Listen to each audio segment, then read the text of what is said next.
Bonjour à tous, j'espère que vous allez excellemment bien. Aujourd'hui, on se retrouve pour parler cyclisme, pour faire le débrief de la 4e étape du Giro. Étape du Giro qui a été animée notamment avec le collet Mollella. N'hésitez pas à vous abonner à la chaîne, à réagir dans les commentaires, à mettre un pouce bleu, à partager la vidéo sur les réseaux sociaux, notamment auprès de vos proches. Si vous pensez que ça peut les intéresser, dans les commentaires, n'hésitez pas à me dire qui vous a plu. Qui vous a déçu aujourd'hui du côté des favoris, du côté du général, si vous avez trouvé que certains coureurs n'étaient pas en grande condition physique aujourd'hui. Quand vous vous abonnez à la chaîne, vous pouvez rajouter la petite cloche, comme ça vous êtes au courant des dernières vidéos qui sortent sur la chaîne, notamment des vidéos cyclisme. Vous pouvez également rajouter toutes les notifications, ça c'est ce que j'appelle le Saint Graal. Vous pouvez, si vous avez les moyens, seulement si vous avez les moyens, faire un super thanks pour soutenir la chaîne.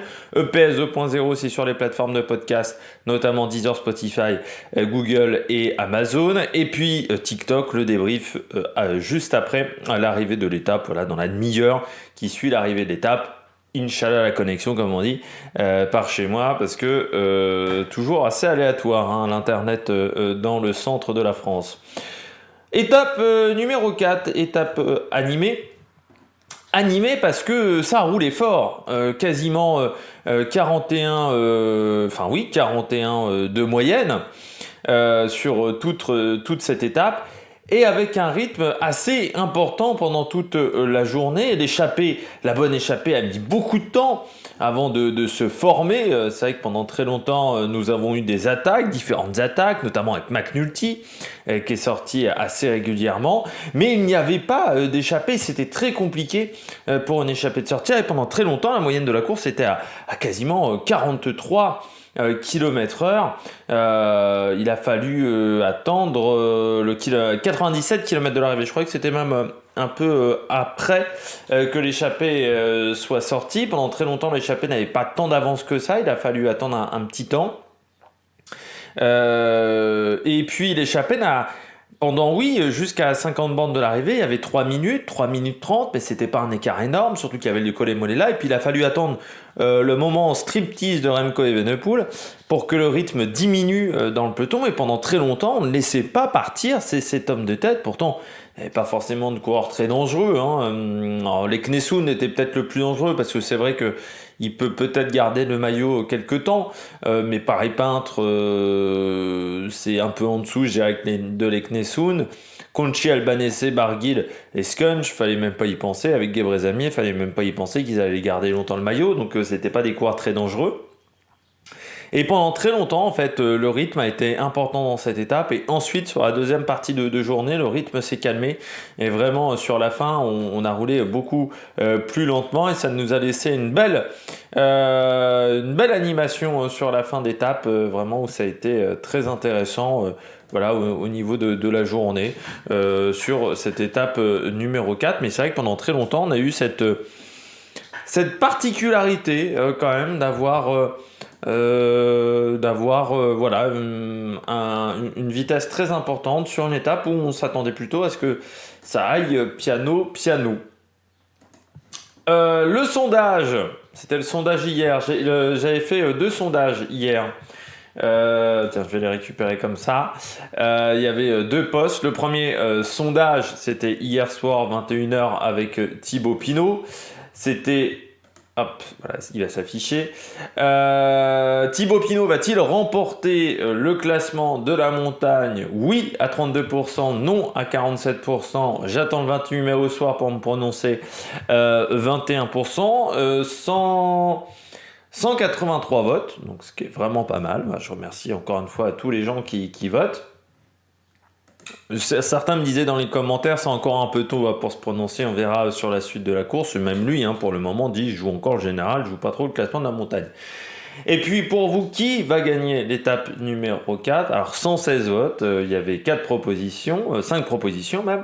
Tom Skunch, au moins j'en avais un qui était dans l'échappée aujourd'hui, 5%, Thomas Glock 0%, Alexandro Covi 9%, Valerio Conti 3%, et faut arrêter vraiment l'alcool, 83%. J'en avais quand même un qui était dans l'échappée, c'est déjà pas si mal. Ça arrive pas tous les jours, donc moi souvent j'ai le mec mais qui a abandonné pendant l'étape. Il y a eu T'as le Giro l'année dernière, ou il y a 2 ans, où à chaque fois je mettais un mec dans les pronostics, c'était un mec qui avait abandonné l'étape précédente, parce que comme je fais toujours la vidéo la veille, avant de voir... en fait, je fais la vidéo pour l'étape 5, par exemple, je fais la vidéo avant le final de l'étape 4. C'est-à-dire, je fais vraiment la vidéo vers 13h. Donc, autant vous dire que parfois, il y a des petites surprises dans ce genre de situation. La note de l'étape, moi j'ai mis 14 sur 20. Pourquoi 14 sur 20? Comme hier. Moi, j'aurais aimé peut-être un peu plus de bagarre pour la gagne. On a senti assez vite qu'il y en avait deux qui étaient quand même peut-être un peu au-dessus des autres concurrents. C'est vrai que ça a été un peu calme pour la gagne dans l'échappée, qui n'a pas eu forcément d'attaque derrière. Alors, on a eu la mise en avant, on va dire, de la Ineos, mais il n'y a pas eu vraiment d'attaque. Mais l'étape était quand même très plaisante à regarder, donc voilà pourquoi je mets 14 sur 20. J'ai hésité entre 14 et 15 pour tout vous dire, mais c'est peut-être en deuxième semaine j'aurais peut-être mis 15, mais là je réserve encore les très bonnes notes pour des étapes peut-être grandioses que l'on aura sur la suite de la course. Et bien on attaque tout de suite le bilan des Bleus. Du côté du bilan des Bleus, je commence avec le vainqueur du jour, Aurélien Paré-Peintre, à ne pas confondre avec Valentin, les deux frères, Aurélien Paré-Peintre. Coureur qui, c'est vrai, avait eu la particularité de se montrer très vite dans sa carrière. Il a eu des résultats, oui, 2020, 2021, il a déjà quelques petits résultats. Et puis 2022, il y a un petit coup d'arrêt. Où vraiment, 2022, bon, il y a le début de saison qui est pas mal, Paris-Nice notamment. Et puis après, c'est beaucoup moins bien. Après, voilà, il y avait eu le Tour des Alpes-Maritimes et du Var, Paris-Nice où il fait 10, 11 du Tour des Alpes-Maritimes et du Var et 8e du Tour de la Provence. Et ensuite, ça s'était pas hyper bien goupillé pour lui. Un Tour de France où il abandonne, mais sans avoir vraiment eu un rôle très important dans la course. Et sur le Tour de Lombardie, bon,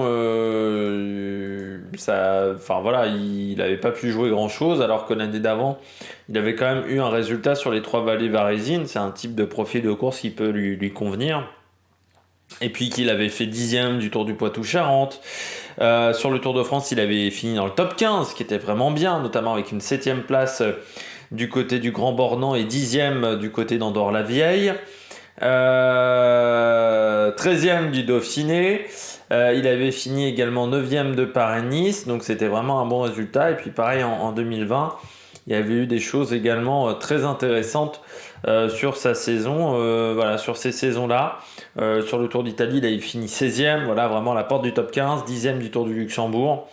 Mais c'est vrai qu'il avait eu en 2022 vraiment un coup de mou en termes de résultats, c'était vraiment moins bien. Et là, il a réussi à retrouver des couleurs, déjà parce qu'il n'a pas fait un mauvais début de saison. Notamment, il était 13e du Tour des Alpes, 11e de Paris-Nice, 2e du Tour des Alpes-Maritimes et du Var, en remportant la dernière étape du côté de Vence.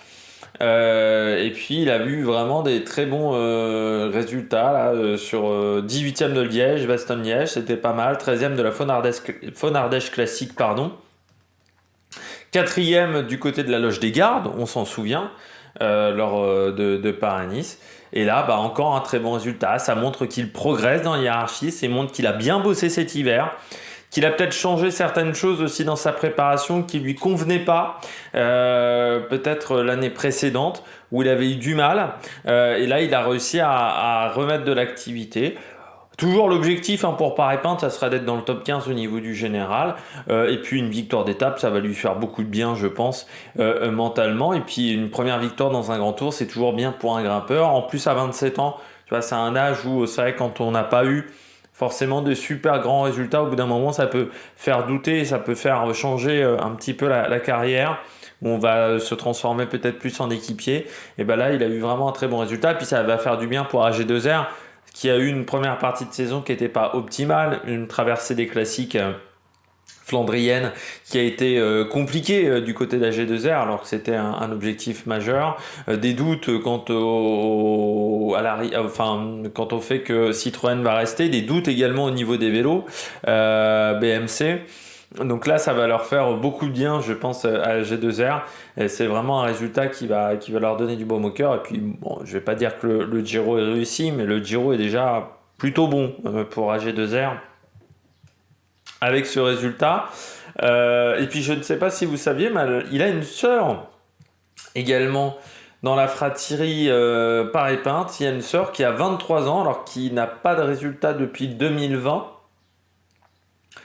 Elle avait fait 18e des championnats de France U23 du chrono, mais il n'y a pas eu de résultat depuis 2020 pour Maëva Paré-Pinte. Donc dans la fratrie Paré-Pinte, il y a Aurélien Valentin, mais également Maëva, voilà, qui a 23 ans, qui a fini 6e des championnats d'Europe junior en 2017. Mais c'est pas toujours facile pour les jeunes filles en France. Il faut réussir à trouver des équipes et parfois, au bout d'un moment, on arrête parce qu'on n'arrive pas à trouver une grande formation. Elle avait fini 8e d'une étape sur le Dubai Women's Tour. Et parfois, on est obligé de repartir chez les amateurs, mais c'est pas toujours facile pour les jeunes femmes. On poursuit du côté des Bleus, bien avec Thibaut Pinot. C'est plutôt intéressant pour Thibaut Pinot parce qu'il accumule les points sans faire trop d'efforts. Au niveau de ce classement de la montagne, il a 30 points désormais au classement de la montagne. Alors certes, Gebrselassie et Paré-Pinte ont 26 et 22. Mais est-ce que ces coureurs-là joueront le classement de la montagne jusqu'au bout? Peut-être pas. On pourrait se concentrer peut-être plus sur Buitrago. On pourrait se concentrer sur un Fortunato également, qui peuvent être les coureurs adversaires de Thibaut Pinot. Fortunato, on a vu notamment le premier jour que c'était un classement qui pouvait l'intéresser. Enfin hier plutôt que le premier jour, c'était plutôt hier. Et du côté de Thibaut Pinot, c'est plutôt bien parce qu'il fait peu d'efforts. Là, il a pris des points, mais en faisant vraiment des sprints, encore une fois, de 150 mètres. Pour le moment, il dit que c'est pas un objectif, mais bon, si la course se goupille mal, s'il perd 4 minutes sur le prochain chrono, ça peut devenir un objectif. S'il perd du temps en haute montagne, je sais pas, sur l'étape de Crans-Montana et qu'il voit que bon, à la régulière, il peut pas aller chercher quelque chose au général, ça peut devenir un objectif intéressant. Puis c'est vrai qu'il disait que pour la Groupama, ça permet de donner du baume au cœur sur un début de Giro qui avait peut-être été un petit peu en deçà des attentes, avec du temps perdu également lors de l'étape numéro 2 et un premier contre-la-montre qui n'était pas fantastique du côté de Thibaut Pinot. Et puis bon, moi je pense que finir avec un maillot distinctif, pour moi, c'est plus intéressant que de finir 15e du classement général de la course. Voilà, le 15e du dernier Tour de France, je ne sais même pas qui c'est, pour tout vous dire. Alors que les maillots de la montagne des différents Tours de France, on les connaît. On connaît les mecs qui ont vraiment remporté le maillot à poids. Qui ont porté le maillot à poids. Bon, je pense à Richard Virenque, mais il y en a eu d'autres, bien entendu. On peut penser à Anthony Charteau, par exemple, qui, je pense, est quand même plus connu pour son maillot à poids que pour d'autres faits d'armes dans son palmarès. Et je trouve toujours bien les classements de la montagne. Je pense à Ciccone en Italie, par exemple. C'est pas qu'un truc français, mais Ciccone en Italie, c'est comme ça qu'il s'est fait connaître. Ça, en remportant le classement de la montagne. Je trouve que les maillots distinctifs, c'est toujours intéressant. Et c'est vrai que ce classement de la montagne, c'est intéressant. Et puis en plus, avec les nouveaux barèmes, maintenant c'est quand même très compliqué pour les simples baroudeurs. Il faut quand même avoir des vraies qualités de grimpeur maintenant pour remporter les différents classements de la montagne. Et c'est vrai que Thibaut Pinot, l'avantage c'est qu'il prend déjà de l'avance par rapport également à des leaders pour le général. Remco Evenepoel, il n'est pas dans ce classement. Almeida, il a que 2 points. Gegenhardt, il a 3 points. Donc il prend de l'avance par rapport à ces coureurs-là qui pourraient, parce qu'ils vont certainement remporter des étapes, des arrivées au sommet, prendre des points, alors que Thibaut Pinot aurait peut-être plus de mal sur certaines journées. Donc voilà, il a déjà pris un petit peu d'avance, c'est plutôt bien. Je voulais parler également de la Groupama avec Bruno Armirail. Il aura des regrets, Bruno Armirail, de ne pas avoir senti le coup partir tout de suite. Il s'est retrouvé en chasse-patate, il était le 8e homme, mais il n'a jamais réussi à rentrer. Et c'est dommage pour Bruno Armirail, parce que déjà il était bien classé au général, et que Bruno Armirail, il était mieux placé que les Knessoun au général ce matin. Et puis on ne sait jamais, je pense qu'il aurait pu accrocher au moins Albanese. Donc quand on voit qu'Albanese finit à la minute, je ne sais pas s'il y avait une minute d'écart entre lui et Leknessoun, mais ça lui aurait permis d'être plutôt bien classé. Et puis quand vous avez la possibilité, pourquoi pas, d'aller chercher un maillot rose, ça peut toujours vous donner un peu d'envie supplémentaire. Donc voilà, dommage pour Bruno Armirail parce que voilà, il a raté le coche. C'est pas la première fois où parfois en termes de stratégie, il sent pas trop les trucs. C'est encore un coureur qui doit travailler là-dessus, qui doit travailler sur les stratégies, sur les choses comme ça. Parce que parfois il fait un peu des erreurs. Il l'a dit quand même à un moment qu'il voulait avoir un rôle un peu plus de leader, notamment sur les courses par étapes. Mais pour être leader, il faut aussi sentir les choses de temps en temps, sentir qu'il faut attaquer, sentir qu'il faut plutôt ne pas trop en mettre à d'autres moments. Et ça, c'est important si tu veux jouer le général des courses par étapes, de sentir ce type de choses. Bon, voilà, c'est dommage pour Bruno Armirail, mais ça confirme quand même que les jambes sont pas mauvaises pour le coureur français. Petit flop pounet aussi, c'est Warren Barguil. Qui aujourd'hui est le premier coureur lâché, qui finit assez loin, même Warren, parce que il finit 31e. C'est le seul coureur même de l'échappée qui s'est fait reprendre par le peloton. C'est compliqué pour Warren parce que un après Covid qui est long. Voilà, il est toujours gêné au niveau des bronches. Vous avez des coureurs qui souffrent moins de la Covid que d'autres. La Covid, c'est un virus qui est assez différent selon les personnes. Déjà au niveau des symptômes, mais au niveau de certains paramètres. Et la Covid, il y a certains coureurs qui l'ont eu, qui n'ont eu aucun problème derrière. Je pense à Gaviria. Gaviria, il l'avait eu. Il se l'était chopé 2 fois, Gaviria, lors du premier confinement. Et quand il revient à Burgos, il est déjà dans le coup. Parce que je ne sais pas si vous vous souvenez, c'était le seul qui n'était pas obligé de porter un masque sur le Tour de Burgos parce qu'il l'avait chopé. Il avait une immunité grâce au fait qu'il l'avait chopé. Et puis en plus, à l'époque, je ne suis pas sûr qu'il y avait un vaccin. De toute façon, le vaccin n'était pas obligatoire au niveau UCI, mais oui, à l'époque, il n'y avait pas de vaccin. Le vaccin est arrivé au bout d'un an. Il est arrivé en décembre en Angleterre, donc oui, il n'y avait pas de vaccin à ce moment-là. Du côté de cette course, Gaviria, lui, il était revenu tout de suite dans le coup, il avait été performant. Et puis il y a d'autres coureurs qui ont besoin vraiment d'un plus gros temps de récupération. Après, c'est peut-être une erreur quand même de l'avoir mis sur le Tour d'Italie en sachant qu'il n'est pas encore au top physiquement. Ça, c'est vrai que du côté d'Arkea, moi je pense que c'est compliqué de se refaire la cerise sur un grand tour. J'ai déjà dit, je l'avais dit, une année notamment avec comment il s'appelle, avec Lilian Calmejane par là, le coureur de l'Intermarché qui à l'époque était chez Total, qui avait commencé un Tour de France en étant fatigué. J'avais dit, on se refait pas la cerise sur un grand tour.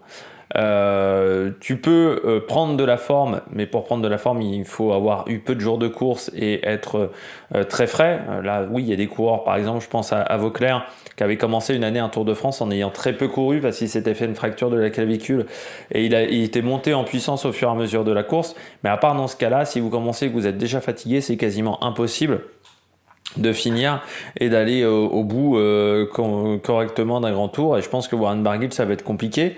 Mais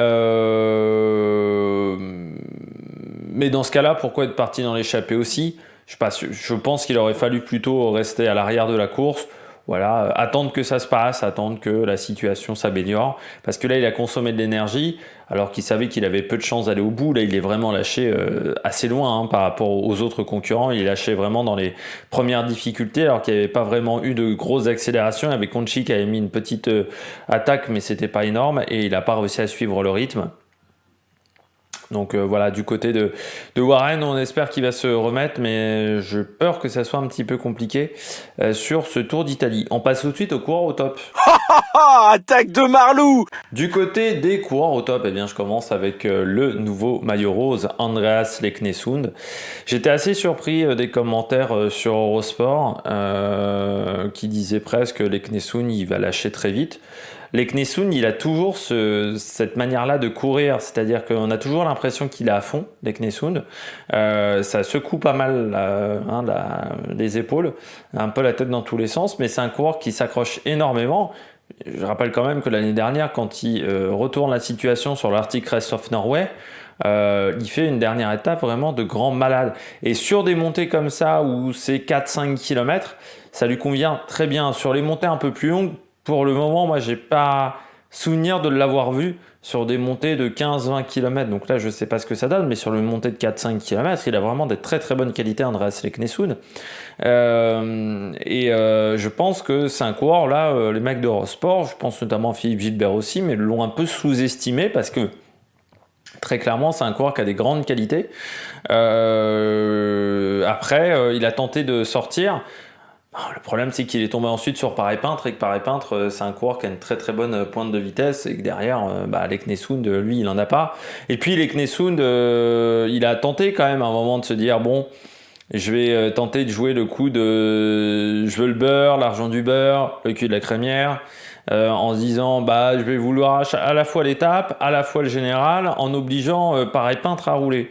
Sauf que Paris-Peintre, il n'est pas tombé dans le piège. À un moment, Paris-Peintre lui dit prends le relais, hein, moi je joue pas le général à 1,5 km de l'arrivée. Et ensuite, Leknesund, il a été obligé de passer et il s'est retrouvé piégé à ce moment-là.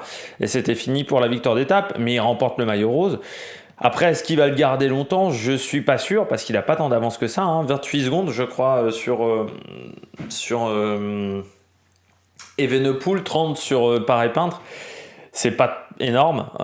C'est certainement pas suffisant pour le garder longtemps. Il va peut-être même le perdre avant le contre-la-montre de l'étape 9. Mais Leknesund, faut pas négliger ce coureur-là. Et puis, il prend un petit peu d'avance. Pour un top 10, pourquoi pas. Ça peut être un coureur qui peut faire partie des prétendants entre 8 et 15.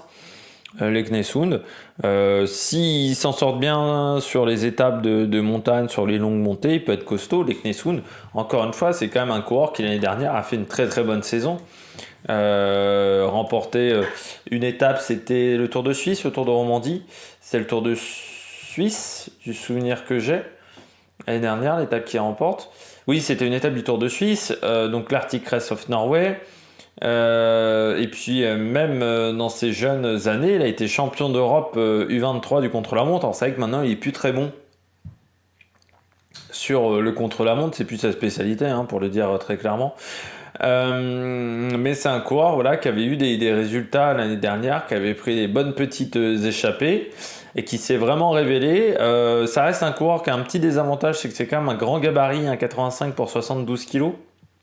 Donc ça peut être compliqué encore une fois sur les longues montées, mais c'est un coureur qui s'en sort toujours très bien sur les montées de 4-5 km qu'on retrouve aussi assez souvent en Norvège. C'est des types de montées qu'on retrouve dans ce type de course. Et puis c'est un coureur qui vient de la Uno X. Il est sorti de l'équipe développement de la Uno X où il avait eu des bons petits résultats, 8e du petit Tour de Lombardie notamment, champion d'Europe U23 du contre-la-montre, champion de Norvège également du contre-la-montre, ça c'était en 2020. Donc voilà, c'est un coureur qui a déjà eu des résultats, là, 2e place sur cette étape du Tour d'Italie, porter le maillot rose.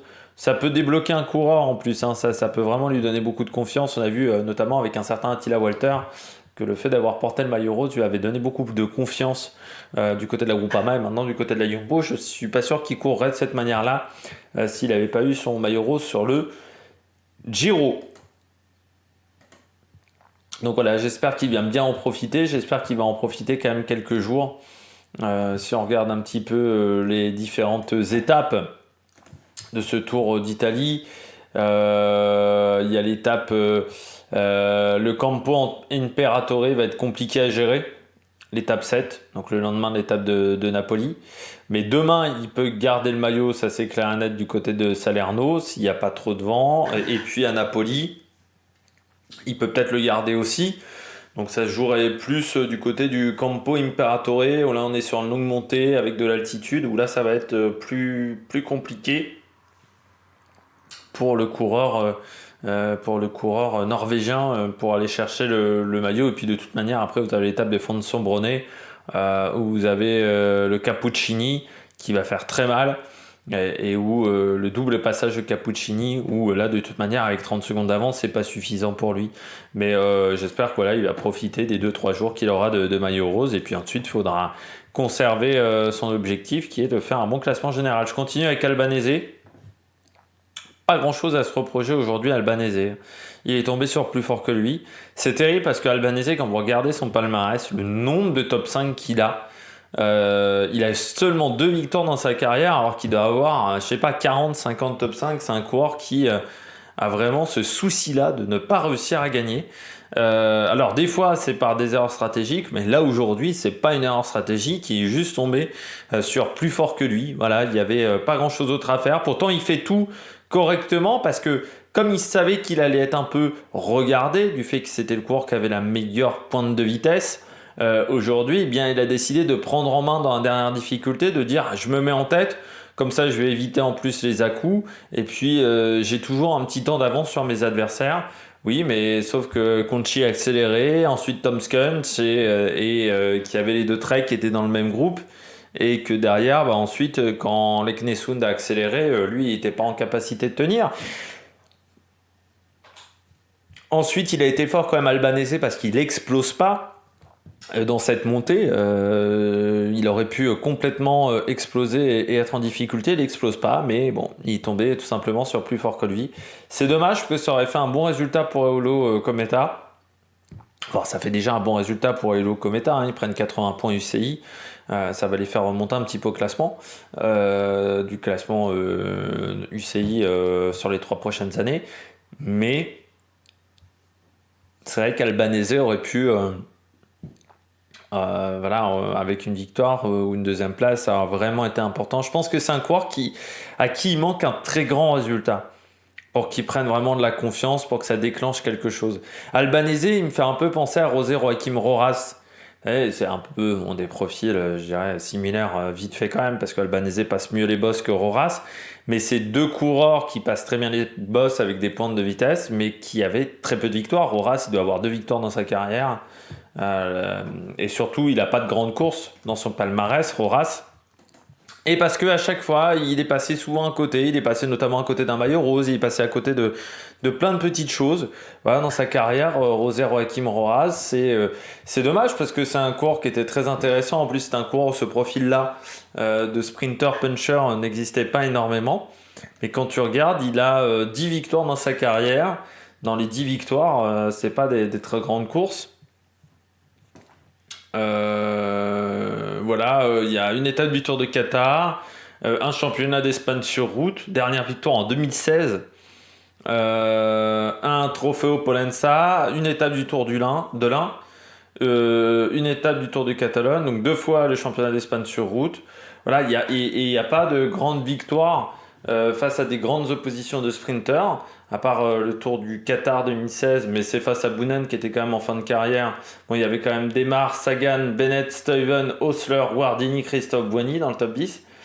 Mais souvent, voilà, il est pas passé très loin. C'est un coureur voilà, qui avait les qualités, mais qui n'a jamais réussi peut-être à trouver le petit truc pour aller chercher la victoire. Bon, voilà, dommage pour ce coureur-là. Je poursuis avec une dernière équipe au top, c'est Ineos. Je trouve qu'aujourd'hui Ineos ils ont été impressionnants parce que Ineos ils ont montré leur force collective. Dans le final, c'était les seuls qui étaient 5. Ils étaient 5 dans le final. Vraiment Ineos, c'est-à-dire qu'il y avait, si je reprends ma petite fichiche, hop là, il y avait Goggenhardt, il y avait Sivakov, Arensman, Geraint Thomas et encore Laurent de plus. Voilà. Il n'y a aucune équipe où ils étaient aussi nombreux que Ineos. Vraiment, chez Ineos, ils ont montré la force de leur collectif. Remco Evenepoel, il était tout seul. Chez Jumbo, ils étaient 2 ou 3. Chez UAE, ils étaient 2 ou 3. Chez Bahreïn, je crois qu'ils étaient 2. Ils ont montré leur force collective. Ça passe peut-être inaperçu pour le moment. Ce qu'a fait Ineos aujourd'hui de vouloir montrer on est les plus forts, on est les plus costauds. Au niveau collectif, il va pas falloir nous oublier pour la victoire finale, même si Taou a perdu un petit peu de temps, notamment sur la chute. Je rappelle quand même que Taou Goggenhardt, il a fait un meilleur chrono que Roglic Donc ça montre que les jambes sont là, surtout que dans le dernier parcelle, je rappelle que c'est lui qui a fait le meilleur temps avec Almeida. Et en plus, du côté de Ineos, on a montré la force du collectif, la puissance du collectif sur une étape où c'était une montée de 4,5 km. Et ils ont repris quasiment 2 minutes à ce moment-là. Hein, Je me suis même dit à ce moment-là, putain, Remco Evenepoel, il va garder le maillot rose. Tellement il roulait vite Ineos, je me suis même dit à un moment, c'est peut-être un coup stratégique pour forcer Remco Evenepoel à garder son maillot rose. Mais vraiment, ils ont roulé extrêmement fort dans le final de l'étape. Et je pense que l'objectif était de montrer à tout le monde, regardez, on est plus fort que vous collectivement. Il va falloir aller nous éliminer un par un pour aller chercher la gagne. Ça va pas être si facile que ça. Il faut pas sous-estimer Ineos. Ineos, ils misent tout sur ce Giro. Je pense que le Tour de France va être compliqué parce que Bernal, il pourra pas jouer le général, je pense à la régulière, je pense qu'il peut jouer les victoires d'étape mais pas le général sur 3 semaines. Martinez, Daniel Felipe Martinez, il est un peu porté disparu quand même depuis 1 an. Ils n'ont pas beaucoup d'autres options. Rodriguez, ça reste encore un peu jeune. Et puis Rodriguez, on l'a très peu vu sur le début de saison. Je pense qu'il se prépare peut-être plus sur la Vuelta, même. Le petit Carlos Rodriguez, parce qu'on l'a vraiment très peu vu. Où il n'a pas roulé depuis l'Estrade Bianche. Voilà, donc il doit faire le Tour de France, Oscar Carlos Rodriguez, mais il a que 22 ans, enchaîner 2 grands tours, ça peut peut-être être compliqué pour lui. C'est vraiment le Giro qui est leur objectif numéro 1 à cette formation. C'est le Giro qu'ils veulent gagner, parce qu'ils savent que sinon sur les 2 autres grands tours ça va être compliqué. S'ils n'ont pas de résultats sur les grands tours du côté d'Ineos, l'année sera pas bonne, parce qu'en plus, autant l'année dernière, les classiques les ont sauvés, autant cette année, pour le moment, sur les classiques, ça n'a pas été dingue. Donc ça peut être vraiment quelque chose d'assez particulier. Mais Ineos, aujourd'hui, ils ont vraiment montré ce qu'ils savaient faire et il va falloir compter sur eux. Ça va être quelque chose de dangereux. Ineos, ça va être une formation auquel il faudra faire attention. On passe tout de suite au bonnet d'âne. On passe au bonnet d'âne. Premier bonnet d'âne du jour. Vous allez me dire, oh là là, t'aimes pas les Belges. Remco Evenepoel. Pourquoi je mets Remco Evenepoel bonnet d'âne ? Parce qu'au final, c'est pas une bonne journée pour lui. Remco Evenepoel, aujourd'hui, il voulait se débarrasser du maillot pour pas le récupérer avant le contre-la-montre. C'était ça l'objectif de l'étape. C'était passer une journée tranquille, pas faire d'efforts, presque récup active. Et puis, si on peut se débarrasser du maillot avec une petite marge pour que je le récupère pas tout de suite, voire se débarrasser du maillot et que je le récupère même pas après le contre-la-montre, c'est-à-dire que je le récupérais vraiment pas avant peut-être, la 12e étape ou la 13e étape. Comme ça, j'ai pas à contrôler des étapes. Je rappelle, 10, 11, 12, c'est quand même pas des étapes qui vont être faciles à contrôler. Et au final, Remco Evenepoel, il a perdu le maillot rose, mais que pour 28 secondes. Donc, c'est-à-dire que dans 2 jours, il peut récupérer le maillot rose et être obligé de nouveau que son équipe contrôle la course. Donc ça, c'est déjà pas une super nouvelle pour lui. Deuxio, la journée de récup active, elle s'est quand même faite à 41 et sur les 100 premiers kilomètres, on était à 43 de moyenne. Donc la récup active, tu repasseras. Et on a vu ça quand même aujourd'hui, une équipe qui est faiblarde par rapport à d'autres formations. Je pense notamment par rapport à Ineos, parce que Van Wilder a lâché quand même très loin du sommet de la dernière montée. Bon, Cerny, on l'a beaucoup vu, mais il a consommé énormément d'énergie. Ça aussi, en termes de stratégie, j'ai pas compris la stratégie de la Soudal Quick-Step, c'est-à-dire de rouler très fort pour garder l'écart à 3 minutes et puis ensuite complètement arrêter de rouler quand Remco Evenepoel il a fait pipi pour pas reprendre le manche derrière et puis reprendre le manche de nouveau derrière avec Cerny. Cerny, aujourd'hui, on l'a vu pendant toute la journée. Soit il était à l'avant du peloton, soit il était complètement lâché. Mais vraiment une stratégie du côté de Soudal Quick-Step, j'ai du mal à comprendre. Pour moi, l'objectif aujourd'hui, c'était qu'il se débarrasse du maillot mais avec un petit pécule de retard quand même. Surtout que, excuse-moi, mais bon, encore une fois, Remco Evenepoel, il peut reprendre 5 minutes à pas répandre. À un moment, c'était McNulty qui attaquait.